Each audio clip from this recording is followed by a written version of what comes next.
Divisional commissioner Hyderabad Mohammad Abbas Baloch चयो आहे त पाकिस्तान ज़राए जे हवाले सां हिकु अहम मुल्क आहे।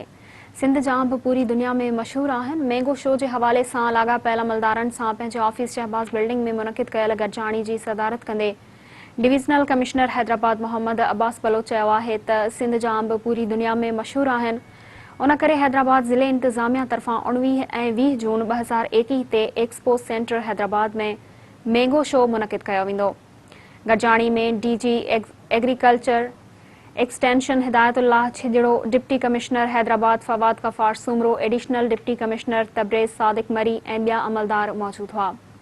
उन खां सवाइ deputy commissioner Tando Allahyar Rashid Ahmed Zardari, deputy commissioner Tando Mohammad Khan Yasir Bhatti, deputy commissioner Matiari Syed Ghulam Murtaza Shah, अंबन जा वॾा आबादगार अली पलह मोहम्मद महमूद नवाज़ शाह ऐं डॉक्टर ज़ुल्फ़कार यूसुफ़ाणी वीडियो लिंक ज़रिए गॾिजाणी में शिरकत कई।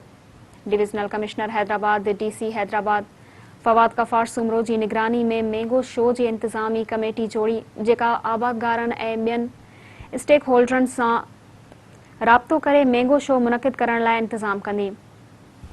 जॾहिं त ज़िले सतह ते सभु कम्यूनिटियूं पिणु जोड़ियूं वयूं, जेके टंडो अलहयार, टंडो मोहम्मद ख़ान ऐं मटियारी जे आबादगारनि खे मैंगो शो में अंबनि जे मशहूर क़िस्मनि जी नुमाइश जे एहतमाम में सहूलियतूं मुहैया कंदियूं।